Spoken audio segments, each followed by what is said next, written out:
back with another episode of Deep Thoughts.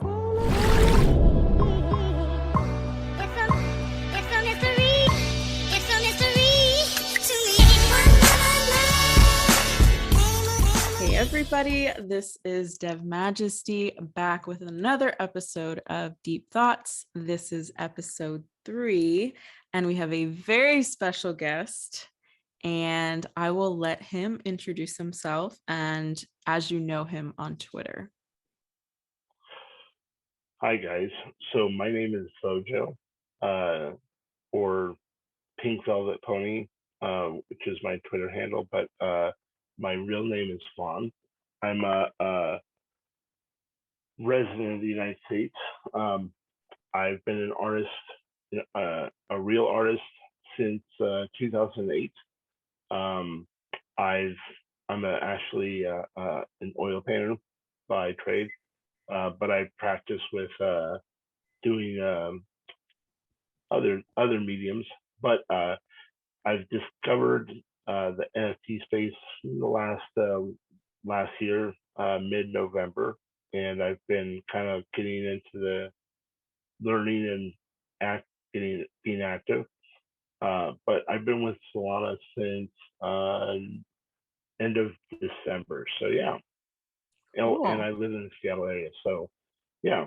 Very cool. Okay, so my question is, I want you to kind of tell people a little bit about yourself, a little bit about the man behind some of these amazing pieces that you have created.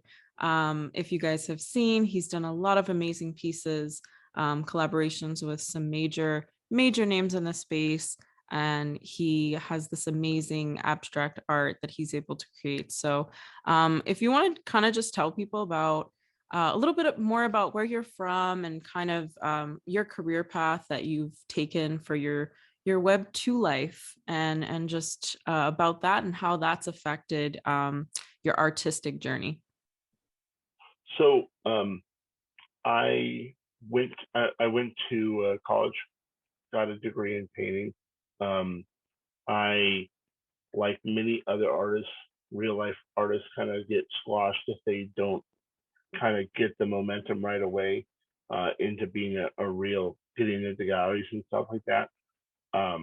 Where I live, there's a lot of galleries, but I've been in a few, and I kind of fell away from it, and so I got into just a normal 9 to 5 job. I work at a gym. I'm actually a manager there, and I just like being active physically. It helps my mental health greatly. But I've always been, I would say, since 2012, I've been trying to get into digital art, but back then iPads were kind of crap, and the ability to actually draw on a physical iPad was pretty impossible. So I got into trying to do my art with Adobe Illustrator. Really didn't like it. So I kind of rediscovered digital art just back about a year ago. And the technology's really stepped up its game. The ability to sell art online is something that I discovered just fairly recently, and I absolutely love digital art compared to my physical art, but physical art is still my love. I I've with my college education, I was one of those students. The system is basically, education is, learn to paint from the masters, learn to paint from real life, so physical forms, physical spaces, physical doing your self portraits and stuff like that. But I've always been a nerd for history, so I love abstract art. I probably have too much book knowledge about abstract art and art history, but that helps me dictate how I create my art digitally and how I see art digitally from other creators. And that's a passion that I have. That's my nerdy passion that I have. Abstract art, I would say I have a mix of trying to mix it between actual abstract art, but then throw in some minimalism Mm-hmm. um, with not allowing. It's basically I really love color theory, um, and a lot of my favorite artists like Barnett Newman, Mark Rothko, they're very bare bones with their colors. Mm-hmm. A few others that I like is Jasper Johns. Um, they're very vibrant colors, but they're also very subdued colors. Um, so that's how I kind of create with my abstract art. Digitally, it's actually amazing to work with on an iPad because you're able to, work with glitching, Gaussian blurs, and actually kind of play with a lot of digital tools that you don't have with real world art. Um, right now, I have a new collection that I just started out working on, Dark Saris. It's an exploration of, I would say, celestial bodies, celestial angels, um, but the dark form of them. I'm highly religious, or I used to be, um, and so I believe that there's angels and things like that, and spirits, but they take on a human form for me. So that's what kind of what I'm playing with right now. Your inspiration behind My that inspirations, yeah. collection. Yeah, that's amazing. Your art in general for the past, I can see how I remember from the first time I met you to now, it's definitely, I don't want to say change completely because you still have that common Vojo, you know, tinge to everything you do. But I feel like as an artist, you go through these different phases in your artistry where you're like tapping into something else. So I feel like with this newer collection, I feel like it kind of taps into a bit of the darker side of the abstract art I'm used to seeing from you. And it's really cool. It just shows your versatility. So I think a lot of people, a lot of collectors are really interested in this new collection, especially. And congrats on that successful auction that you had. That was Yes, major, thank you. Yeah, yeah. major. Um, How did you I feel? it was it was surreal. It Mhm, was I'm always I always try to keep myself humble and very mhm, grateful because I know that especially from what I've seen or experienced firsthand within the NFT space is you could be really good one week and have success and then might dry up and you might have like a famine for a while. mhm, And I know when I first got into the NFT community, I was dabbling around with Ethereum, and then I was dabbling around in Tezos, mhm, and I noticed that a lot of my friends in there were like really struggling to get sales and stuff like that mhm. until they got like it's just that one thing that got them noticed. Um, I'm not. I would say that I'm just doing it. I'm with this new question. Um, I'm trying to step up my game or step up my own game and challenging myself um, with my own artistic skills Mhm. from what I see elsewhere in this space. Right. Not I'm not gonna say anyone's crap, but one thing that I really love is to try to elevate my art ability, um, and that comes through being a little obsessive compulsive and enjoying the details of Mhm. working with skeletons or working with the drapery and things like that. So Yeah, I love that. I know when you were doing that on the skeleton that you most recently did those two skeleton pieces. they had this amazing drapery piece over, and the detail was amazing because it was just transparent enough to where you could see the detail of the skeleton. And it's just like, attention to detail like that is so, it makes the piece so interesting, and it gives it so much more depth than just, a very basic picture, which is not bad, depending on what kind of art you're into. But when you start adding all these little details, like you said, being, a little obsessive compulsive with all these little details, and really taking the time to do all the details, and get the lighting right. And I know on one there was like I think it was a halo, and it just makes it all come together, and it's super harmonious, and you can just tell, like you said, color theory. A lot of the colors I've noticed you always use in almost all your pieces, they complement each other very well. So the fact that you said color theory is something you're passionate about, it definitely shows in all your pieces. So I think that's really cool. I think I was just going to quickly mention that Oh yeah. that you mentioned that you like the fabric or the drapery. Um, Hmm. I always, just because it shows the underlying architecture of the skeleton. Hmm. Um, One of my favorite artists is John Singer Sargent.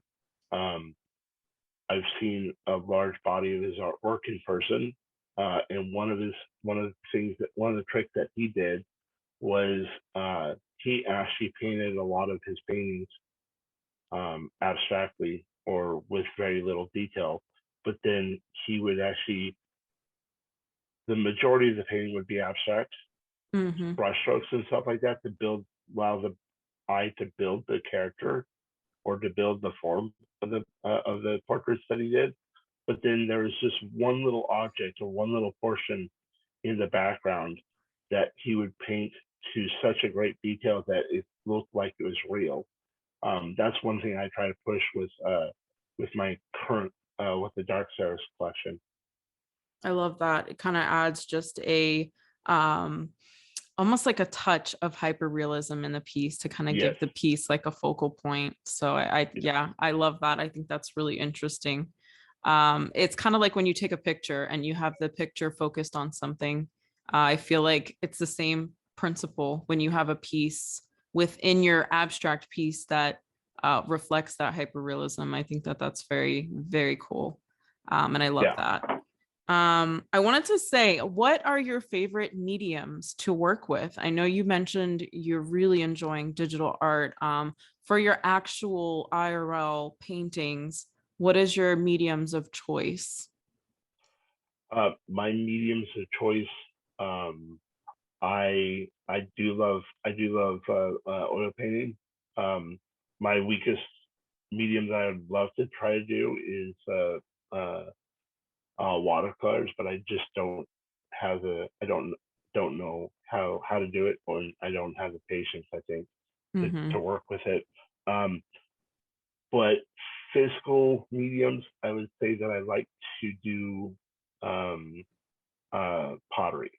Pottery is one of my favorite things. It's one thing that my dad was really good at uh, Mm-hmm. was was pottery, and I still have like a ton of his pottery laying around my house that I That's use awesome. for just for decoration or whatnot. But yeah, So now, when you were growing up, you said your dad did pottery. Um, how heavily of an effect did you being raised around obviously artistic people play a role in just your career path? Like, from what is your earliest memory of just engaging in some artistic time, doing something artistic with family, or even by yourself? What would you say? How, it like, I hope that question makes sense, but yeah, yeah. So for me, my dad he was actually a potter, uh, did pottery when he was in school, and then he later kind of moved into doing photography. Mhm. And his passion was specifically doing black and white photography. Mhm. uh, he never got into it seriously where he could show it in galleries and stuff like that. But he always had his artwork laying around the house, and especially his cameras. And um, my mother, um, she was a school teacher, but her favorite thing was to doodle and Mm-hmm. draw. Just do little drawing when she was bored or with children that she taught. And I kind of was raised by both of them, and I say that with those two combined, that's kind of how I led myself into being interested in art. So I actually probably my first when I got serious with just drawing and observation and stuff like that was when I was in high school. Um, I still have some of the drawings and some of the sketchbooks from my high school days, Mm-hmm. but those are crap drawings compared to what I think No, I'm about. sure they're No, good. so there's a few that are still good that I really like, but that's about the earliest time that I would say that I got into drawing and discovering that I was really good at drawing.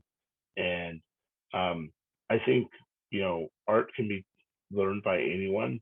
Mm-hmm. I don't. I'm not one of those people that believes that no one's a good. No one's can say that they're a really bad artist because just like playing an instrument, you got to practice and practice and practice Mm-hmm. to get good at playing a flute or a trumpet, and then that's how it works with art. So Yeah, I love that. Yeah, agreed. It definitely I do. I agree 100% because art is really whomever is looking at it, I feel like there's a type of art for everybody that yeah, somebody's going to appreciate. Um, oh my gosh, I love that. I was going to say, in terms of your artistic journey, because I feel like this has been a conversation I've had with a lot of artists. They go through a period in their life where they feel very discouraged in terms of their art and that it's not maybe going in the direction they wanted, or they just kind of come to a halt, and it's kind of like when you get writer's block when you're a writer. You get like an artistic block where you feel like you're not inspired. Do you feel like you've ever had a situation like that happen to you? I would say that um, yes, I have had like the writer's block with my art.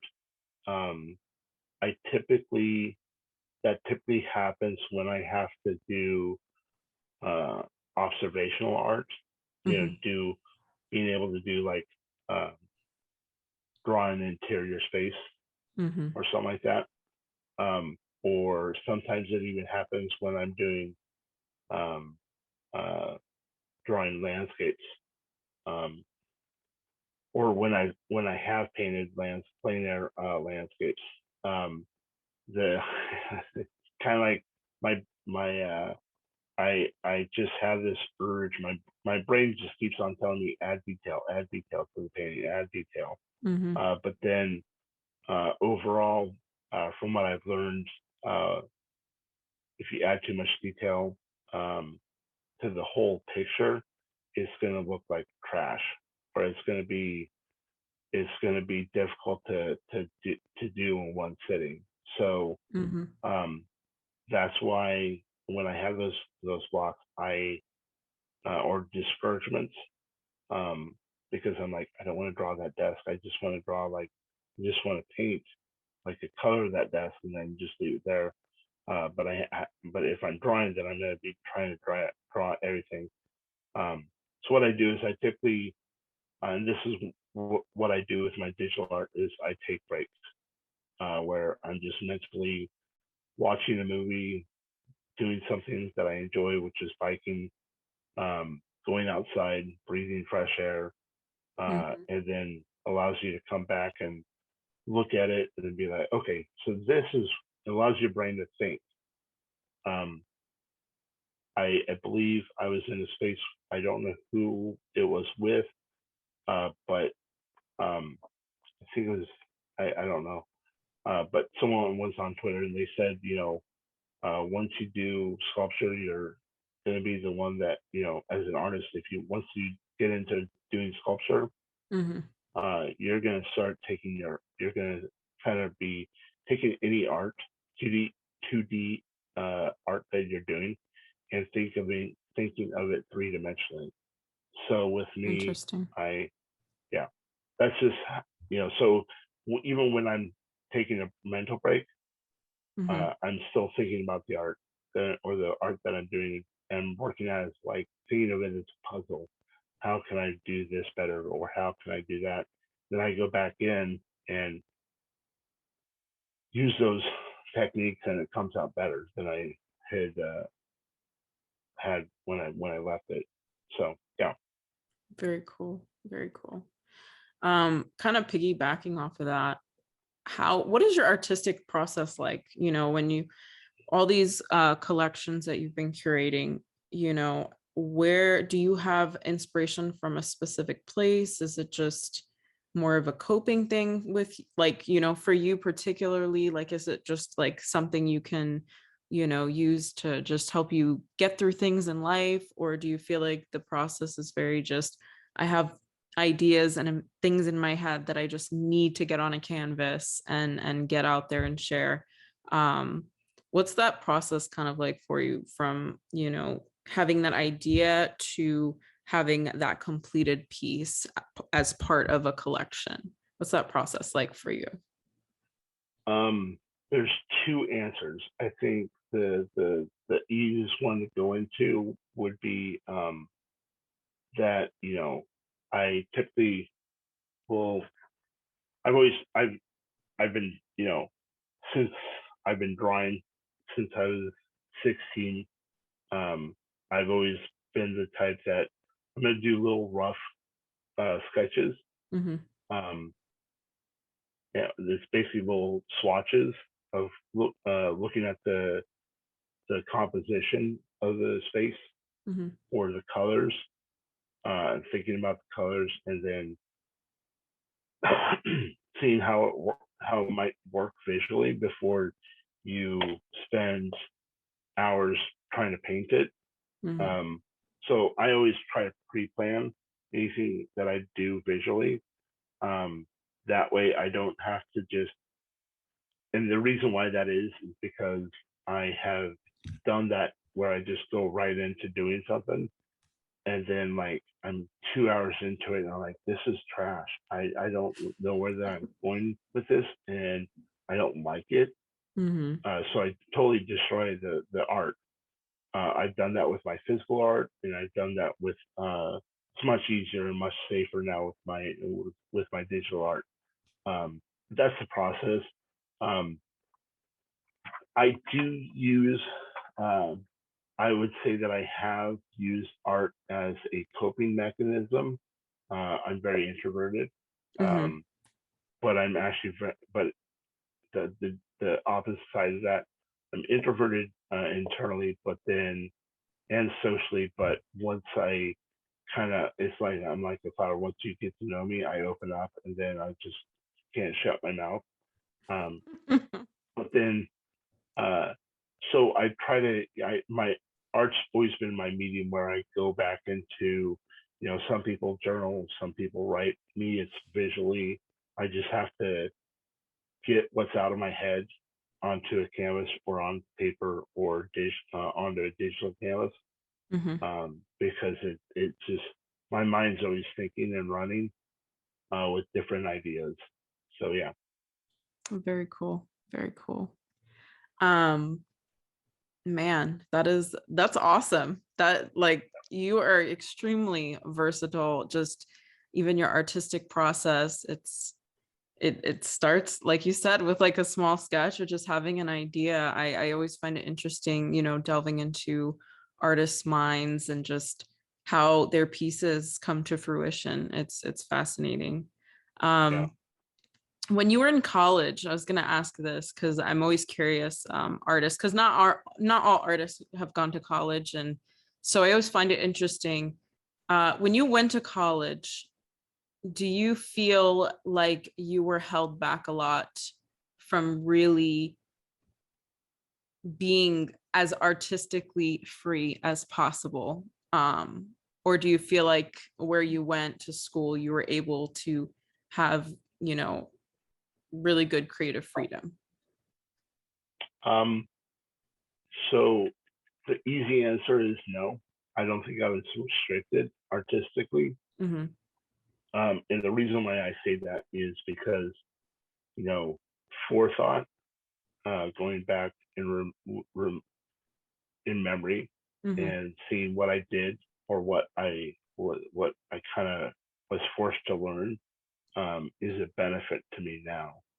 Um, so that's, that basically goes back to when I was in college. The first 2.5 years that I was Mm-hmm. there was very. It was just like you weren't able to do well. I mean, you could, but um, you weren't able to freely express yourself Mm-hmm. artistically. Um, so a good example is that, like, taking a landscape painting class. Um, they would be like, okay, I want you to draw the tree there, and then or draw this uh, or draw uh, this setup of like a chair with a, a vase there with a flower in it. I want you Mm-hmm. to draw that as realistically as possible. And um, that forces, in hindsight, that forces me to look at everything that I do artistically with uh, with a certain eye, Mm-hmm. being able to. But then after those 2.5 years, the professors were like, "What do you like to do? What's your favorite thing?" You know, they were like, "Hey, what do you like to do?" They were like, they were, I had my own studio uh, on the college campus, where I was basically, it was just my own space, Mm-hmm. and they would come in weekly and just be like, "Hey, how's that? I really like that. That's really cool." And then after that 2.5 years, they were like, "Hey, why don't you?" They basically just sat back and watched me create my own body of work. Um, Interesting. and so for me, it was abstract art, um, with some landscape and with a deep interest in landscape. Um, and then my other friends, college buddies, they were into doing a observational type painting, plein air painting outside or figurative. Mm-hmm. A lot of them, some of them liked figurative, and then only, but they were just, that's how I was trained. As I like to say, as I was trained as an artist, was you got to do all the non-fun stuff before you can have the fun, Right. and be set free. Um, and all that non-fun stuff is the building blocks for your future Foundation. success, foundation for Yep. your future success. Because what I still to this day, when I'm working with my digital art, especially with my new collection, um, I'm always going back to what I learned, the techniques and things that I was learned within that foundation. Mm-hmm. Um, I don't know any other way. I mean, I don't think I would have the same skills, the same skill set or experience as an artist if I hadn't gone to college. So yeah, It's like a double-edged sword, but they gave yeah, you that essential exactly. foundation Yeah, yeah, to be able to start any piece. Very, very cool. Very cool. yeah. Um, And I think it's the essential foundation of what I learned, mhm. um, that allows me to be. I'm not being cocky or being I'm not full of ego when I say that I can literally draw anything that you ask me to draw. or I can paint anything that you want me to paint, because I have those foundations that gives me confidence to say, hey, if you want me to paint that tree really, really, really well, I can, but I'm not going to. I mean, there's tricks that I know that makes it look even better than what it is. So Right. yeah. Interesting. Wow. Whenever you were talking about trees, just painting trees, I just started immediately thinking of Bob Ross and how he's always talking about happy trees. Yeah, yeah. Um, And I actually grew up watching Bob Ross mhm, on public access TV, and then there was actually another even fun. There's another art show where this guy would draw like a science, a sci-fi type of thing, mhm, sci-fi drawing, or just some sort of drawing every hour, once 1 hour every day. And he was just like Bob Ross. He was like really animated with drawing. mhm. We're gonna be like drawing these little spaceship right here, and we're gonna put this. And I always loved. I loved watching Bob Ross and loved watching that guy. I don't know the name of the show, but he was less popular than Bob Ross was. But Bob Ross was probably one of the key figures that got me really interested in drawing, Mhm. because I think um, some people are really good with math and they go into engineering because they have an analytical mind. Me myself, I was really interested in creating stuff. Whether that was building Legos, playing with Legos and building up things, or just kind of creating uh, stuff on paper. Mhm. So So it just kind of kept going and going from yeah, youth. yeah, That's yeah. amazing. I love that. Yeah. He honestly, he's just a very inspirational person. I forgot where I was, but he was on the TV and he really did inspire so many artists. So it's interesting to hear a really talented artist like yourself say that he was of great inspiration. And he was. I mean, Yeah, just the way he explained things, the way he always depicted like art is fun. Art is something yeah, enjoyable. Art should not be like, oh my gosh, I'm never gonna get down, or I'm sure you get frustrated sometimes, especially if you're doing like a detailed piece, but um, he was always just like, enjoy it. Art is yeah, fun. Art is your creative yeah. expression. Enjoy it.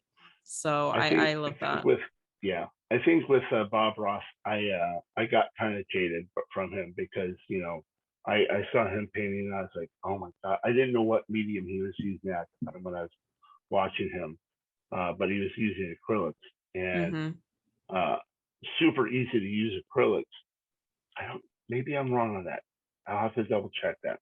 But when I got into oil painting, I was like, geez, this is freaking hard. This is like a chemistry lesson, knowing how to mix the right color with another color, and then adding um, some sort of oil, like linseed oil, or there's different types of oils that you can use to help the medium of Right. or the oil paint. Mm-hmm. So that's a hard thing. I was like, I wish you would have told me that it was going to be hard to learn all these mechanics of learning how to paint. But that's something that I easily came over. So Yeah, when I was talking to Marcus in the first episode, he was talking about his intro to oil painting and he said the same thing. He's like, it's so hard, but it's yeah, so rewarding. And he said now it's his favorite medium, aside from, digital. He was saying how it's like super emotional and you have to like get in the right mind space to do, oil paintings, because it's not an easy medium to work with. it is um not. No, yeah. yeah. For me, and I've said this in spaces where you were present, but with oil painting, uh, really, I'm sure it's different down in Arizona, but or you know other parts of the world. But for Mhm. me, I live up in Washington State, and it's freaking rains half the time of year here, Mhm. So it's super cold, super wet. There's some days that the humidity is even worse than Florida. But it's and that affects that chemically that the environment chemically affects the paint, the oil paint. So Mm. when I started painting, I just know that I'll put down one layer of paint, and then I have to wait a day and a half before going back into it because it's still wet for that long because it's cold and wet outside. Wow. So that's a hardship of the environment that I have to work with. That just So makes you more uh, versatile because yeah, you're having to acclimate for the yeah, weather. yeah. Interesting. Wow. I'm just thinking in terms of because I see your is it a Metaplex hat? Yes, yes. It's one And of the free gears that I got, free swag that I got from attending the Hacker House in Seattle, and mm-hmm, it was my first time going there, and it really, I was an NFT artist among all these devs, mm-hmm. but then I felt like I was the odd man out there until uh, Kid on the Phoenix came in and was like, walked by without me noticing. He's like, "Hey, are you Vojo?" And I was like, "Yeah, I am." And he's like, "Here, you gotta come over here, hang with the cool part of part of the area, cool part of people." So we just hung out. Basically, we just he was hanging out. We just hung out in front of the area where the large flat panel TVs were screens Mm-hmm. were for that were displaying the showcasing the art NFT art for that Hacker House that week. Mm-hmm. And I was just simply working on my own art, but I was as the day progressed, I met like a ton of people. 3D. I should have been able to meet Ghost, but he was a little slippery around that Hacker He House. was But I met swooshing a lot of great around. people. Yeah, he was just swishing around. So I met a lot of great people there, and yeah, it was. I would definitely encourage anyone to go to a Hacker House. It's a lot of fun. It's a learning experience, and you can make a lot of progress there. Yeah. I love that. Yeah, it's definitely an amazing networking opportunity. You already know we're all going to be going, and I think we're all super excited just to network with so many different people. Um, Kid on the Phoenix has done amazing. I'm hoping I can interview him as well in a future episode. But yeah, everything he's doing, with United We Art, and I've seen you on there so much, and it's been such an amazing opportunity, I think, for you to just continue to get exposure. And the piece you did for Soul Gods, and how successful that was in terms of, really getting your name out there as well. Just an accumulation of all these different events that have happened for you over the past like couple months. We've been all super excited for you, and just seeing each, like you were saying, your art, you feel like you're trying to continuously elevate your art. I love that, because I feel like, you know stagnation to me is like death. When you stay Yeah. stagnant, it's almost like a slow death. So when I hear people that actually verbalize that they're trying to elevate their art, their creativity, themselves individually as a person, it literally makes me so happy, because we need that. And it's easy to get in a rut and, just feel uninspired, not motivated. But hearing it just from you, just, constantly continuing, like, what next? What can I make next? What can we create next? What can I do to one up my last piece? Which I love, because I've literally heard you say it. You're like, okay, you thought that piece was good. Wait till you see my next piece. Like, you're always trying to one up yourself. And I love it so much, because I'm like, yes, yes. What's he going to make next? And we're all like patiently waiting. And you're like, this piece, I've been working on this piece for a minute. So I think that's been super exciting for all of us that are just watching your journey, continue on. So, I was kind of surprised. I was as when I got into this space, I figured when I started, I was like thinking, okay, I'm probably gonna have to take a 6 months or 7 months or maybe even a year before I actually see results. Mm-hmm. Um, but I was willing to take any kind of results as a big right now and take everything as a success. But the Soul Gods competition kind of catapulted me Mm-hmm. to a larger amount of exposure, as you said, and I really appreciate that. And I know I know some people that I follow don't even have that kind of exposure yet, and they're kind of just still struggling.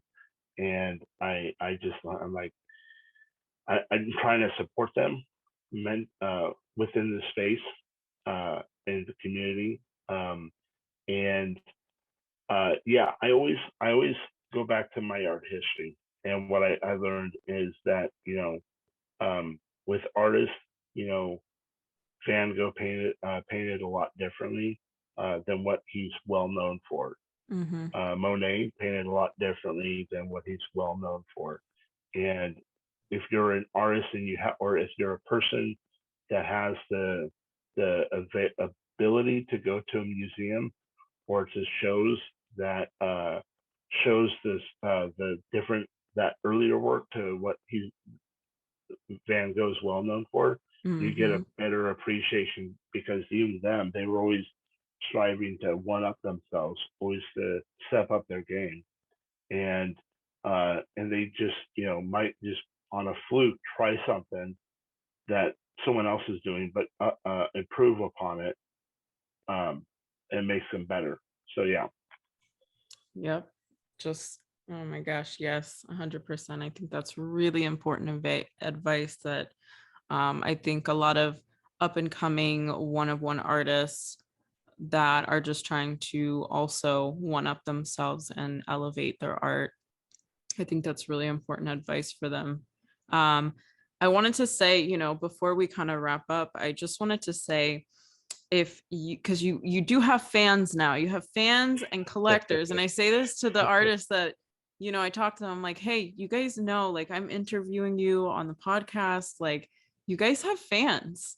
What do you want Yeah. to say to your fans and just your collectors that love and appreciate, and even if people that don't own your pieces yet, but they look from afar and they see them and they love your pieces, what do you want to say to them?